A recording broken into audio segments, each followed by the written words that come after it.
आपका भी आभार। यहाँ जो सुरक्षा कर्मचारी सुरक्षा कर रहे हैं, आपका भी आभार और शुक्रिया। चंद बातें आपसे करने आया,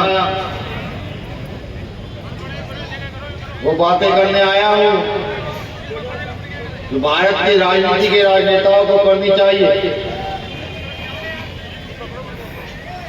उन हकों की बातें बताने आया हूँ जो हक अब से 20-30 साल पहले ही आपके घर तक पहुंच जाने चाहिए, लेकिन नहीं पहुंचे। वो महापुरुषों का आंदोलन याद कराने आया हूं, जिस आंदोलन की बदौलत आज हम सब यहाँ इकट्ठा हैं, जिस आंदोलन की बदौलत ये बहुत अच्छा मंच यहाँ लगा है। ये जो साफा मेरे सर पर बांधा गया, ये साफा उसी आंदोलन की बदौलत है। और ये जो आज आप कुर्सियों पर बैठे हो, ये सब उसी आंदोलन की बदौलत है। उस आंदोलन को दोबारा तो याद कराने आया हूँ। तथागत गौतम बुद्ध, संतों में संत शिरोमणि सद्गुरु रविदास जी महाराज, भगवान वाल्मीकि, संत कबीर, गुरु नानक देव, गुरु घासीदास, या तमाम वो संत जिन्होंने भारत की सरजमी पर पैदा होकर के भारत को एकता अखंडता का पाठ पढ़ाया, भारत में समता समानता की लड़ाई को मजबूत किया और ये बताया कि इंसान इंसान एक बराबर है। ऐसे सभी संतों को नमन करता हूँ, वंदन करता हूँ, जय भीम करता हूँ। 21वीं सदी में जन्मे वो महामानव जिन्होंने सामंती व्यवस्था को चोट दी,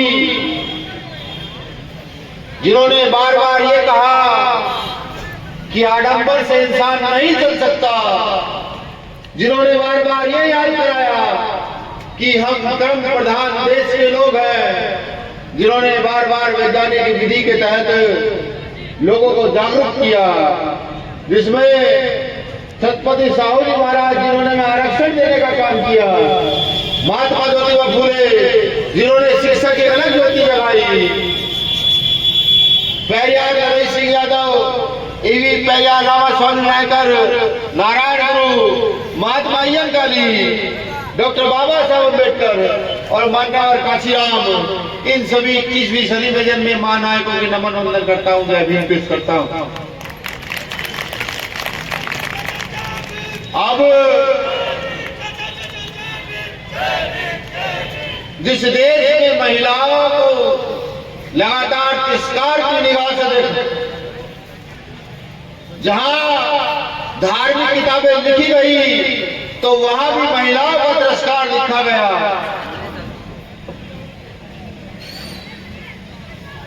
एक तरफ महिलाओं को देवी कहने वाले लोग उनके बलात्कार पर चुप रहते आए सदियों से, एक तरफ जहां देवदासी प्रथा को बढ़ावा देकर ईश्वर का नाम दिया गया, ऐसे संकीर्ण समय पर अपनी क्षमता का लोहा बनवा देने के देश में शिक्षा की एक अलग जगह देने वाले माता सावित्रीबाई फूले, माता फातिमा शेख, माता रमाबाई अंबेडकर, माता उदा देवी पासी, माता अहिल्याबाई होलकर और ना जाने कितने नाम हैं, जिन्होंने इस देश की व्यवस्था को, जो महिलाओं को विरोधी बताते थे, महिलाओं को अधिकार नहीं देते थे, उनके माथे पर चाटा मारने का काम किया, अपनी क्षमता को प्रदर्शित करने का काम किया। उन सभी माताओं को भी जय भीम नमन वंदन करता हूं, नमन वंदन करता हूं। इस राजस्थान की पावन भूमि पर, पावन भूमि को भी, जहां से ना जाने कितने गुरुओं का, संतों का जन्म हुआ है, नमन करता हूं। राजस्थान की उस भूमि को भी जहां पर अगर शहीदों में नाम आए देश के लड़ने के लिए तो पूरे के पूरे गांव, ऐसे कि हर गांव घर से शहीद मिलता है, ऐसी पावन भूमि को भी नमन करता हूं, वंदन करता हूं। साथियों, आज राजस्थान में हूं, कल उत्तर प्रदेश में रहूंगा, परसों शायद झारखंड या बिहार में रहूं। अब हमें समझना यह है कि आखिर ये पढ़ा लिखा तकवा जो मेरे सामने बैठा, आज जब मैं आया मैंने कोटा के पदाधिकारियों से उनकी क्वालिफिकेशन पूछी तो एक ही पदाधिकारी पोस्ट ग्रेजुएशन से कम नहीं थी। ये लोग इस आंदोलन में क्यों हैं? ये लोग इस आंदोलन को क्यों चला रहे हैं? ये लोग क्यों अपने ऊपर मुकदमे लगवा रहे हैं? ये लोग चाहे तो नौकरियां कर सकते हैं, ये लोग चाहे तो व्यापार कर सकते हैं, लेकिन फिर भी ये अपना घर बार छोड़ करके डॉक्टर बाबा साहब अम्बेडकर का काम भीम आर्मी में आकर के क्यों कर रहे हैं? ये एक बड़ा सवाल है। मैं चाहता हूं मुझे यहाँ ये जो दुकान वाले हैं ये भी सुने, ये जो ठेली वाले हैं ये भी सुने, और यहाँ जो कर्मचारी है वो भी मुझे गौर से सुनने का काम करें।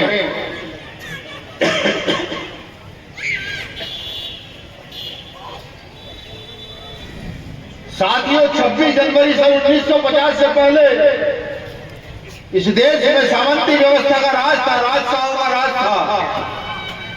राजशाही समझिए कि राजा ने कहा ये अग्रवाल साहब की दुकान आज ही बंद होगी तो एक मिनट से पहले अग्रवाल साहब की दुकान बंद हो जाएगी। ये राजशाही थी। राजशाह ने कहा कि नहीं, इस जाति के लोग पानी नहीं पिएंगे तो जाति के लोग पानी नहीं पिएंगे। ये राजशाही थी। ये राजशाही थी कि राजा के रानी के पेट से जन्मा बच्चा चाहे अपंग हो, गूंगा हो, बहरा हो, वही राजा बनेगा। ये राजशाही थी।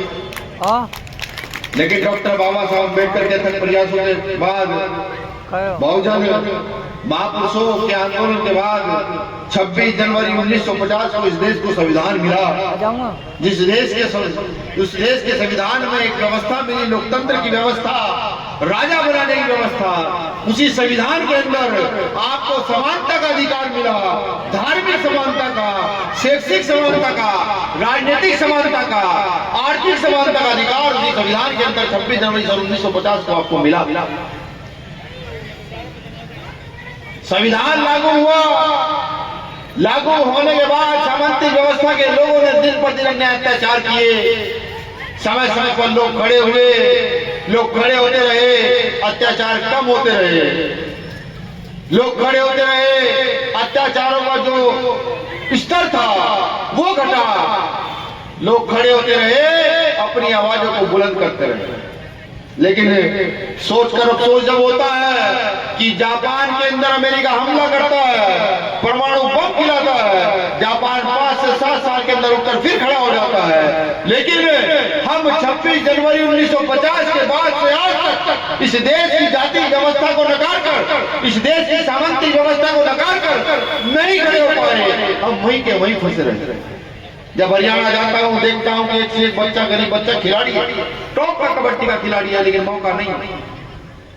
जब राजस्थान आता हूँ, कोटा के अंदर देखता हूँ एक से एक बच्चा जो एजुकेशन का हब है, बहुत अच्छी शिक्षा लिए हुए है, लेकिन नौकरियां नहीं है।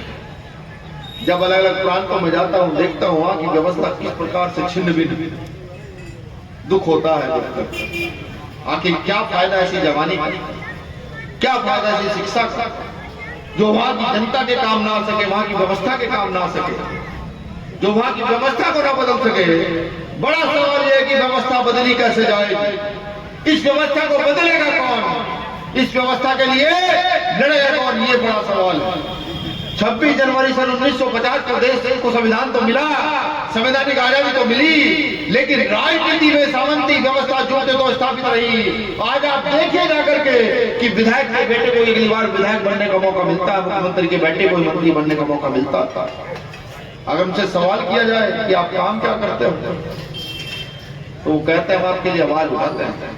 ये नगर पंचायत है, ये नगर पंचायत है, ये नगर पंचायत है। अगर आप इसका भी बजट उठाकर देखोगे तो 1000 करोड़ का बजट होगा इस नगर पंचायत का, जहां मैं खड़ा हुआ। लेकिन कोई सवाल पूछने वाला नहीं। जब नगर पंचायत का चेयरमैन बनकर जाता है तो 1000 करोड़ के बजट को लगाया कहा जाता है, ये तो पूछने वाला नहीं है। समझिए, इस देश की मूलभूत समस्याओं पर काम करना जरूरी। भीम आर्मी बनी, बलात्कारियों के खिलाफ लड़ी, अत्याचारियों के खिलाफ लड़ी, जो घोड़े पर नहीं बैठते रहते थे हत्या करते थे, मूछ रखने पर हत्या करते थे, उनके खिलाफ लड़ी। पूरे देश में शोर मच गया कि ये लोग आतंकवादी कहां से आ गए, ये लोग आतंकवादी कहां से आ गए हैं। किसी ने नक्सली का ठप्पा लगा दिया, किसी ने आतंकवादी कर दिया, लेकिन किसी ने ये नहीं पूछा लोग पढ़े लिखे कितने, ये लोग सोचते क्या है, ये किसी ने नहीं पूछा। जब मैं अपने सन 2015 से लेकर सन 2024 आज तक के इतिहास की ओर देखता हूं तो मुझे शहीद आजम भगत सिंह याद आता है, मुझे पंडित चंद्रशेखर आजाद याद आता है, मुझे अशफाकुल्लाह खां याद आते हैं कि उस समय उनकी स्थिति यही नहीं होगी कि जब हक की और न्याय की आवाज बुलंद कर रहे थे तो उस समय यहाँ के सामंती व्यवस्थित लोगों ने उनको आतंकवादी बताने का काम किया। तो मुझे उनकी याद आता, क्योंकि वो गरीबों की, किसानों की बात करते थे। यहाँ पुलिसकर्मी भी बैठे हैं, यहाँ दुकान वाले भी हैं। देखिए, पहली मूलभूत समस्या बताता हूं कि क्या पहली मूलभूत समस्या है आपकी शिक्षा। अगर एक गरीब का बेटा, एक डीएम का बेटा, एक व्यापारी का बेटा, एक विधायक का बेटा एक स्कूल में पढ़ जाएंगे तो क्या कोई जुर्म हो जाएगा? यही तो संविधान कहता है कि समानता का अधिकार तो है, लेकिन ऐसा नहीं है। बाबा साहब ने समानता का अधिकार दिया, संविधान के आर्टिकल 21 के में शिक्षा का अधिकार दिया, सामंती व्यवस्थित लोगों ने आपको कॉन्वेंट स्कूलों का अधिकार दिया। कैसा कि जब एक तरफ तो प्राइमरी स्कूल होंगे या छोटे स्कूल होंगे प्राइवेट जिनमें 1500 फीस होगी, दूसरी तरफ होंगे कॉन्वेंट स्कूल, वो स्कूल जहाँ का बच्चा लाख 1.5 लाख रुपए फीस देकर के 2 लाख 5 लाख फीस देकर के पढ़ने का काम करेगा। एक तरफ हमारा बच्चा स्कूल में जाकर खिचड़ी खाने का काम करेगा। मैं नहीं मानता ये जो सिपाही यहाँ बैठे हैं, जो दरोगा यहाँ बैठे हैं, मैं नहीं मानता ये जो दुकान खोले यहाँ बैठे हैं, इनमें किसी में इतनी क्षमता है जो महीने के साल के 5 लाख 10 लाख रुपए देकर के अपने बच्चे को पढ़ा सकता है। समझिए कॉन्वेंट स्कूलों में क्या होता है और प्राइमरी स्कूलों में क्या होता है। कॉन्वेंट स्कूलों में जो पढ़ाते हैं वो 12वीं पास, ग्रेजुएशन, पोस्ट ग्रेजुएशन पढ़ाते हैं, और जो प्राइमरी स्कूल में पढ़ाते हैं बाकायदा डिग्री लेकर आते हैं, बीएड बीटीसी जो भी राजस्थान में शिक्षा की डिग्री होगी मास्टर बनने पर उसकी डिग्री लेकर के आते हैं, पढ़ाते हैं।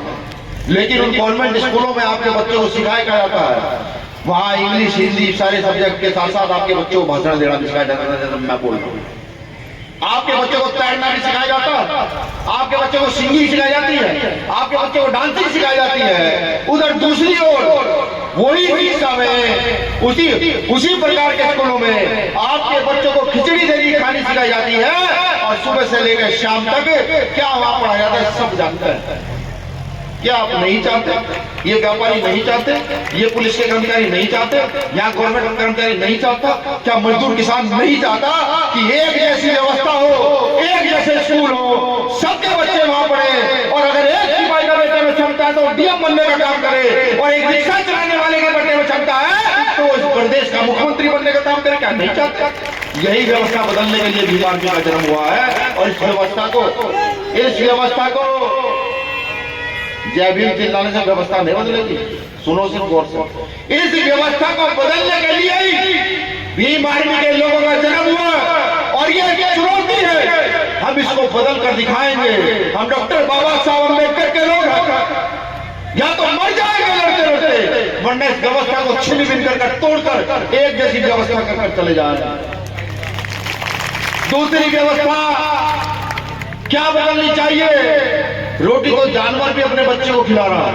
आप जाओ, गाय भैंस कुत्ते बिल्ली सब लोग अपने बच्चों को रोटी खिला रहे हैं, कहीं ना कहीं खिला रहे हैं। नाली में पड़ा हुआ कीड़ा भी खाना खाने का काम कर रहा है, जो उसके खाने की जल्दी है तो उसको खाने का काम कर रहा है। खाना तो हम कहीं से उपलब्ध कराएंगे, कोई दिक्कत नहीं है। बच्चा पैदा होगा, कहीं मजदूरी करेंगे, हाथ पैर पड़ेंगे, कुछ भी करेंगे, लेकिन रोटी ला कर देंगे। दूसरी बेसिक समस्या आपकी चिकित्सा की है। जिस दिन आपके मन से ये हट जाएगा कि मेरे बेटे को बीमारी होगी, मेरा बेटा बेटी बुखार में होंगे, मेरे माता पिता बुखार में होंगे और उनके इलाज की चिंता मुझे नहीं है, जिस दिन ये डर आपके दिमाग से हट जाएगा उस दिन आपकी आधी समस्या का समाधान हो जाएगा। मंत्री का इलाज होगा उस हॉस्पिटल में जिस हॉस्पिटल की फीस एक कमरे की एक दिन की 50,000 रुपए, और आपके बच्चे का इलाज होगा सरकारी हॉस्पिटल में कि अगर आप 50 रुपए नहीं दोगे तो वार्ड बॉय आपको ये नहीं कहेगा कि आपका इंजेक्शन लग जाएगा। क्या ये व्यवस्था बदलनी नहीं चाहिए इस देश से? बिल्कुल बदलनी चाहिए। अगर डेंगू का बुखार चले तो एक तरफ इलाज करा रहा हो विधायक का बेटा उसी हॉस्पिटल में, और एक तरफ इलाज करा रहा होगा आपका बच्चा, रिक्शा चलाने वाले मजदूर किसान का बच्चा उसी हॉस्पिटल में, और वही सरकारी डॉक्टर इलाज कर रहे होंगे, दोनों के दोनों। अगर मरना होगा तो दोनों को मरेंगे, और जिंदा रहेंगे तो दोनों रहेंगे। ये व्यवस्था इस देश में भीम आर्मी के लोग स्थापित कर देना चाहते हैं। ये व्यवस्था स्थापित होगी, जरूर होगी, लेकिन उसके लिए हम लोगों का लाभबंद होना जरूरी है, एकजुट होना जरूरी है। आपने मुझे आज सुबह से लेकर तक 10 से 20 हजार की मालाएं दी। हम मालाओं के शौकीन नहीं। एक फूल मुझे याद आ रहा है, आपने गुलाब का फूल देखा होगा ना, उस गुलाब के फूल की रक्षा कौन करता है? कांटे। उस गुलाब के फूल की रक्षा कांटे कर रहे हैं, हम सब कांटे हैं। हम सत्ता रूपी गुलाब के फूल की रक्षा नहीं कर पा रहे, उसको नहीं ले पा रहे।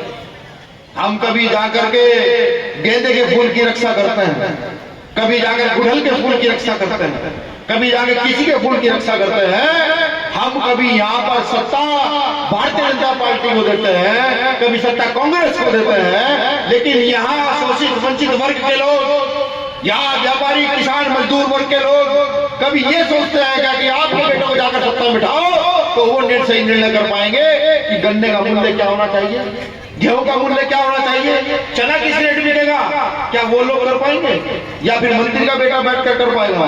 नहीं। मंडी में जब अनाज सड़ता है, तो मंडी में अनाज जब सड़ता है, किसान अपने अनाज को बेच करके जब उसे पता लगता है वो अनाज वहां सड़ रहा है, वो जानता है उसको उसका पैसा नहीं मिलेगा, लेकिन किसान मनी मन तड़पता है। वो ये कहता है कि मेरा जब अनाज जो लोगों के काम आना चाहिए था वो मंडी में पड़ा सड़ रहा है।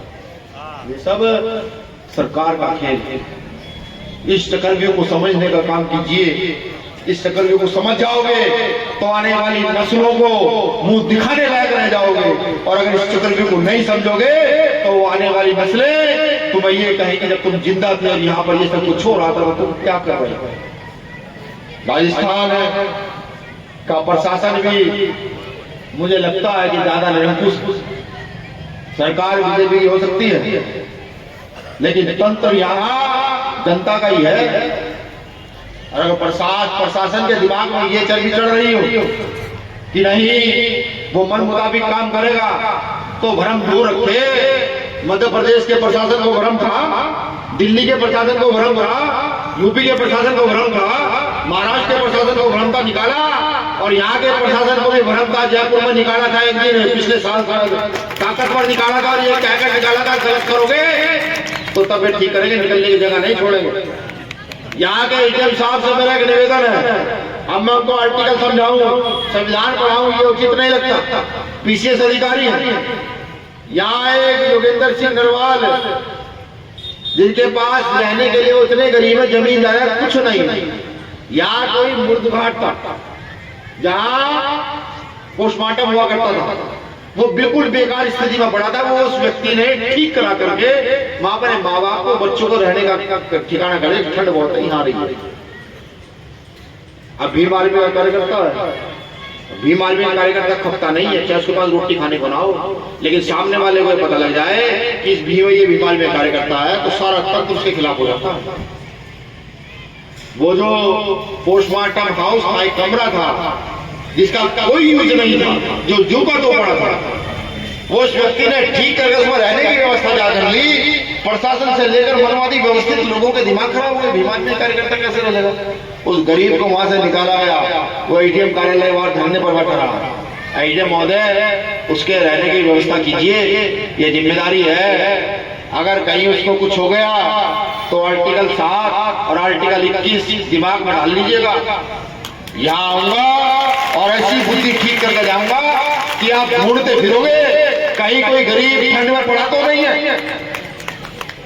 तो मेरा आपसे यही निवेदन है, उस व्यक्ति के घर की व्यवस्था आप कर दें। आप व्यवस्था कर देंगे तो ज्यादा अच्छा रहेगा।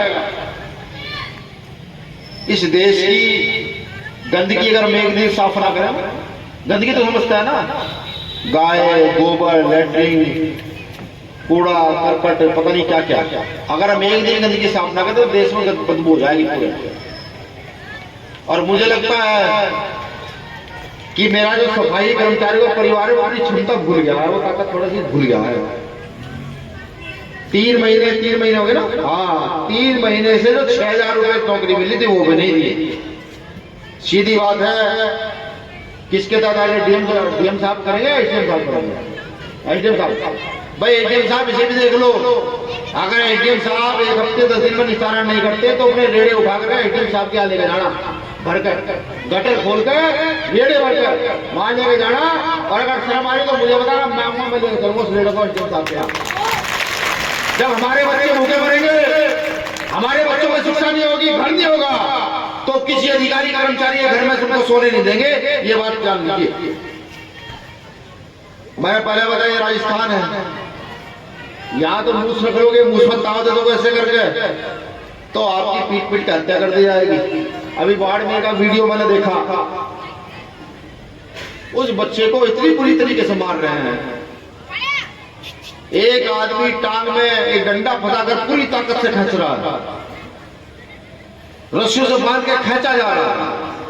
देखो अगर इतनी मर्दानगी किसी में है, कोई कहता है कि हम इतने बड़े मर्द हैं, हम ऐसा कर सकते हैं, तो किसी दिन पाड़ा खींच कर आ जाओ, भीम आर्मी के 10 कार्यकर्ता हम भेज देंगे, तुम भी अपने 10-20 जितने भेज देना, उस दिन दिखाओ कितनी मर्दानगी है। ऐसा नहीं एक आदमी को बांध रखा तुम मार रहे हो,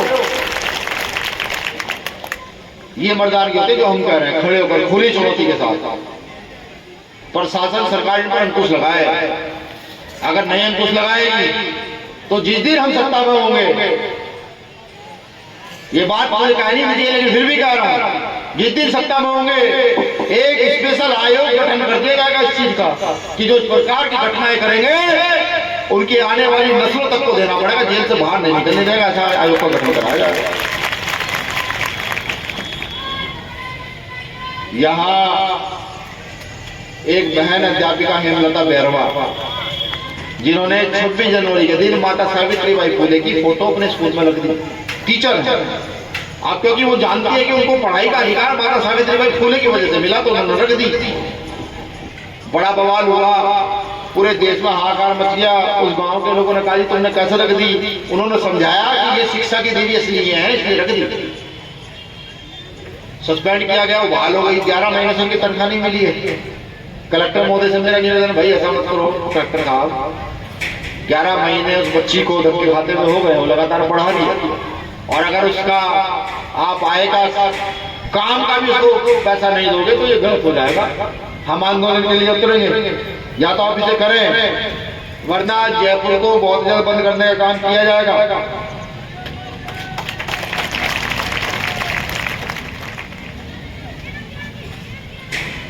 एक जगह मामला आया है कि उत्तर प्रदेश में जो राम मंदिर का निर्माण हुआ, अब पहली बात तो हमारे लोग बेवकूफ हैं जो बिना वजह अपने पैसे को बेकार करते हैं। पैसे किसी को देने हैं, राम मंदिर का कई लाख करोड़ का घोटाला है, हम जब सत्ता में आएंगे उसकी जांच कराएंगे, जिसने वो पैसा घोटाले के 2 रुपए गए उनको जेल भिजवाएंगे, वो पैसा जहां लगना चाहिए, राम मंदिर का पैसा तो वहां लगना चाहिए। समाज के लोगों ने कुछ चंदा दे दिया वहां, तो कुछ मनवादी व्यवस्थित लोगों ने उस चंदे को वापस करने का काम किया, जो आज ही मनुस्मृति मांगी है। क्या जो चंदा देने भाई, घर में घी ले आओ, बादाम ले आओ, दूध ले आओ, ज्यादा पैसा है तो गरीबों में बांटो, बहुत सारे गरीब रेलवे स्टेशन पर जाओ, बहुत गरीब वहां पर जाओ, खिचड़ी बांटो, दाल बांटो, उनको कंबल बांट कराओ, जिसकी जितनी क्षमता है। जब आपको कोई पैसा नहीं मिलेगा तो मत दो, क्यों परेशान हो गए। तमाम घटना है, ये झालावाड़ की घटना है, कानपुर की है ना जी।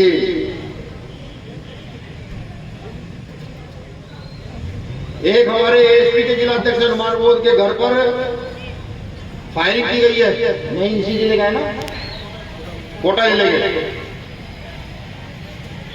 यहाँ एलआईयू की टीम होगी जो खुफिया पुलिस होती है, वो प्रशासनिक अधिकारी को सब कुछ बताया जा रहा है। भीम आर्मी आजाद समाज पार्टी के कार्यकर्ता के साथ कितनी सी भी चूक होगी तो बर्दाश्त नहीं की जाएगी, किसी की मदद बर्दाश्त नहीं की जाएगी। मुकदमे के लिए 100 लगाना, फिर आप हाथ जोड़ते घूमते हो, भाई व्यवस्थित कर दो, ये कर दो। वहां के कलेक्टर जो है इसका संज्ञान ले, और जिन लोगों ने गोली चलाई है जेल में काम करे उन्हें वरना ऐसा ना हो कि हम घूमने निकल जाएं फिर लाके हम उन्हें जेल में बंद कराएं।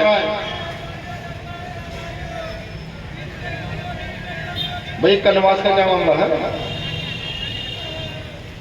कनवास के बाद सावन भादो गांव में हंसराज बैरवा के साथ धारदार हथियार से सब कैसे बदली जाएगी? व्यवस्था बदली जाएगी लोकतंत्र से। व्यवस्था बदलेगी इस देश के गरीब मजदूर किसान वंचित शोषित वर्ग के लोग, जिनको ये समझ आ जाएगा कि उनके साथ हो क्या रहा है। 4 किलो अनाज आता है ना महीने में, आता है ना 4-5 किलो गेहूं चावल आते हैं, जानते कहां से आते हैं, क्यों आते हैं? अगर आपके घर का बेसिक खर्चा 10,000 रुपये महीना है तो आप 4,000 रुपये टैक्स के रूप में दे रहे हैं। किसी चीज पर टैक्स 20% है, किसी पर 18% है, किसी पर 25% है। अगर आप उसका रेशो निकालें पूरा तो 40 से 25% के बीच में आप टैक्स दे रहे हैं। 10,000 अगर आपका खर्चा है तो आप 3,000 रुपये समझ ले, 3,000, 4,000 या 2,500 रुपये सरकार को फ्री फंड के दे रहे हैं। कोई मतलब नहीं है उनका। मिल क्या रहा है? 4 किलो गेहूं चावल, समझ रहे हैं? अब अगर इस आंकड़े को जोड़ना शुरू करें, हम इसकी जोड़ घटा गुणा भाग करें, हर किसी के घर का खर्चा तो 10,000 नहीं हो सकता भाई। किसी घर का 10,000 होगा, किसी घर का 50,000 होगा, कोई मजबूत व्यक्ति है तो 1 लाख होगा। सोचो हम पेड़ के रूप में टैक्स का कितना पैसा सरकार को दे रहे हैं, इसकी कोई आवाज उठाने वाला नहीं है। यहाँ से जब मैं चला जाऊंगा तो शाम को देखना कि आपके प्रदेश का बजट कितना है, उसमें शिक्षा का बजट कितना है, दलितों का बजट कितना है, उसमें विकास का बजट कितना है, फिर यहाँ के मंत्री का, मुख्यमंत्री का, फिर यहाँ के मेंबर ऑफ पार्लियामेंट का, यहाँ के विधायक का, यहाँ के चेयरमैन का बजट कितना है। कैलकुलेटर सबके हाथ में, जोड़ घटा गुणा भाग करना, फिर देखना आपके इस क्षेत्र के हिस्से में कितना बजट आ रहा है, और फिर सोचना कि वो इतना बजट आ रहा है तो क्या कर रहा है। उसका सवाल का जवाब अगर आप खोज लें तो ठीक, नहीं खोजे तो आप जिस पार्टी के समर्थक हैं, जिस पार्टी को आपने पिछली बार वोट दिया, जिस लगता है वो नेता आपके टच का है, उसे फोन करके पूछना भाई इतना बजट आया था, क्या कर रहा है। सवाल का जवाब नहीं हो, बिल्कुल नहीं हो। भारतीय राजनीति में पहली बार कोई एक मेंबर ऑफ पार्लियामेंट ऐसा बना जिन्हें 6 मिनट में 21 सवाल किए सरकार से, 21, जिसके एक लेटर से मनरेगा मजदूरी जो 200 कुछ रुपए थी, एक लेटर से 800 कुछ रुपए मनरेगा मजदूरी करनी पड़ी सरकार को। पहली बार ऐसा मेंबर ऑफ पार्लियामेंट पहुंचा। पता है किस लिए हुआ ये? अगर वो मेंबर ऑफ पार्लियामेंट चांदी का चम्मच लेकर पैदा हुआ होता तो वो सवाल ना आता, लेकिन वो मेंबर ऑफ पार्लियामेंट मिट्टी का पैदा हुआ था। उस मेंबर ऑफ पार्लियामेंट ने जानवर पाले हैं, उस मेंबर ऑफ पार्लियामेंट ने मजदूरी भी करके खिलाई है, उस मेंबर ऑफ पार्लियामेंट ने गली गली खाक छान करके वहां तक पहुंचाया है। तो तब जाकर वहां सवाल पूछने शुरू किए कि ये गरीबों की समस्या है, इस समस्या का समाधान तुम्हें करना होगा। लेकिन सोचकर अफसोस होता, कभी कभी शर्म भी आती कि हम 5 साल पिटते हैं, खूब तिरस्कार झेलते हैं, गरीबी का दर्द झेलते हैं, घर में बच्चे भूखे हैं, बीमार पड़ गए, इलाज के लिए पैसे नहीं है, अच्छी शिक्षा उनको दे नहीं पा रहे हैं। लेकिन जिस दिन वोट डालने का समय आता है उस दिन ना जाने आपका मन क्यों बदल जाता है, उस दिन आपकी बुद्धि कहां चली जाती है, किधर चली जाती है, क्यों चली जाती है। क्या उस दिन आपको ये याद नहीं रहता कि आपका भविष्य यहाँ पर है?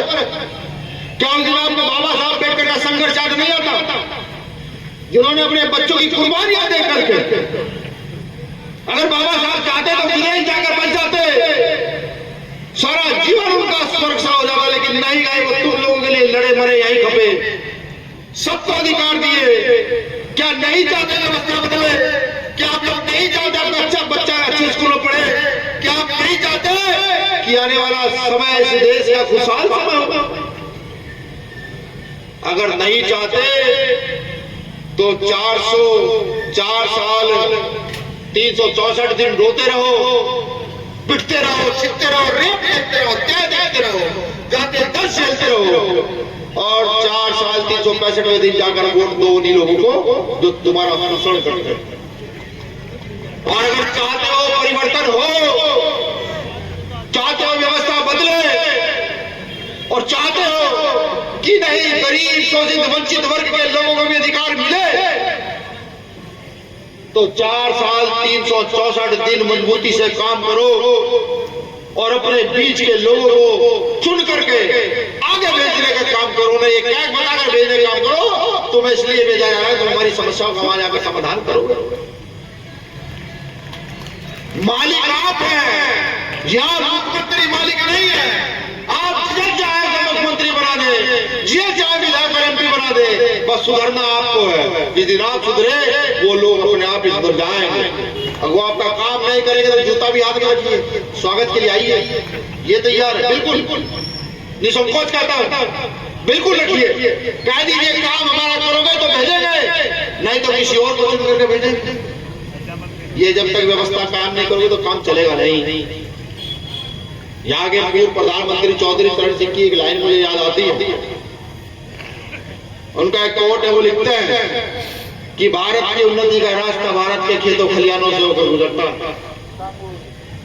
फिर बताता हूं कि भारत की उन्नति का रास्ता भारत के खेतों खलिहानों से होकर गुजरता। सीधा सीधा मतलब यह है कि अगर इस देश का किसान, इस देश का मजदूर इनकी समस्याओं का समाधान कर दिया जाए तो भारत को सोने की चिड़िया बनने से कोई रोक नहीं सकता। समाधान किसान मजदूर के बच्चे ही करेंगे, क्योंकि जब मैं देखता हूं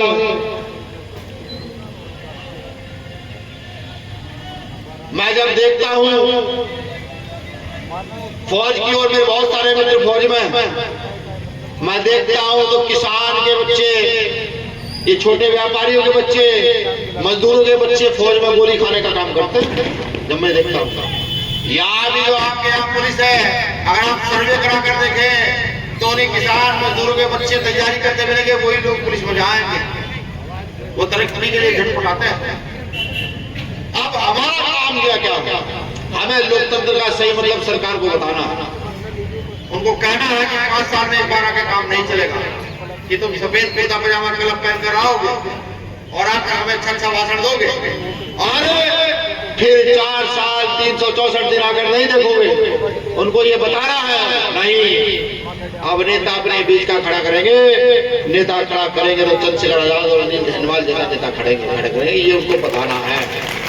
उनको ये भी बताना है कि जाति धर्म की लड़ाई हम नहीं लड़ेंगे, हमारा काम है तरक्की की लड़ाई लड़ना।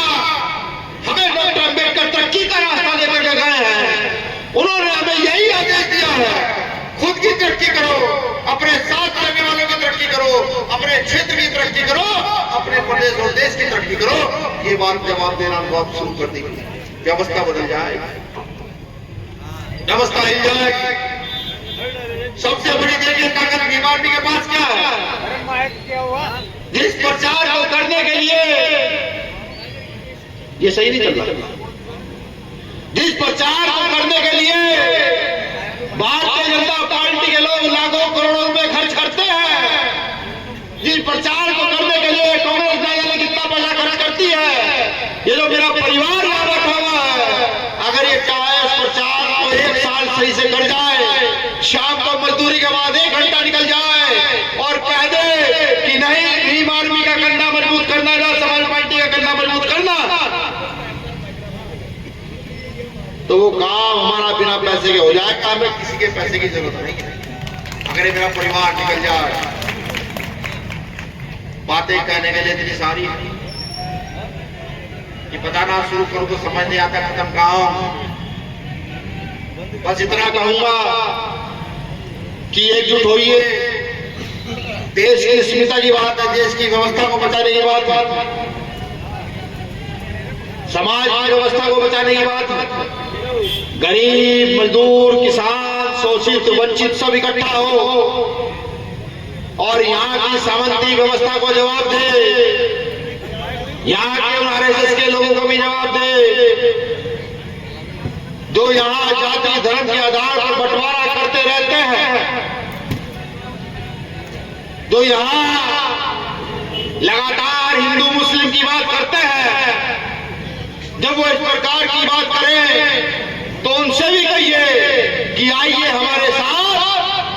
कोटा से लेकर इस पूरे राजस्थान में और 100 नई यूनिवर्सिटियों के लिए आंदोलन करते हैं, हमारे बच्चे पढ़ेंगे। उस आंदोलन के लिए हमारे साथ आई।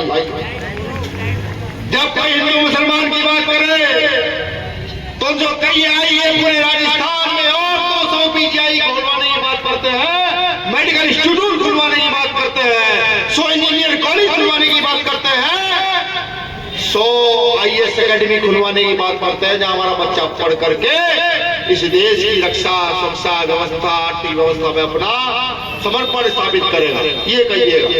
जब आप ये कहेंगे वो भाग जाएंगे आपको छोड़ करके, वो कहेंगे नहीं हम तुम्हारा साथ नहीं दे सकते, हम तो सिर्फ इसलिए आएंगे तुम हिंदू मुस्लिम करो और हम भड़काए तुम्हारे बीच में खड़े रहे। मुझसे पिछली बात तो कर सकते।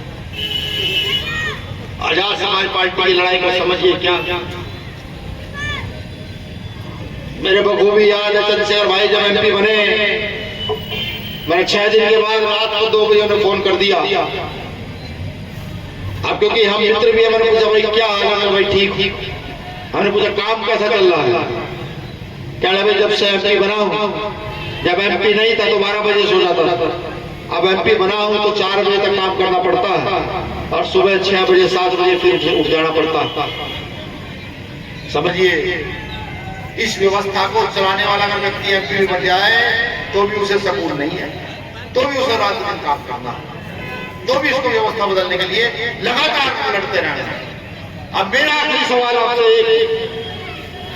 ऐसे कितने लोग जो भी इस व्यवस्था को बदलना चाहते हैं, ऐसे कितने लोग हैं तो ये सोचते हैं कि नहीं यहाँ की व्यवस्था बदलनी चाहिए, यहाँ भी गरीबों को भी अपनी सुरक्षा महसूस होनी चाहिए।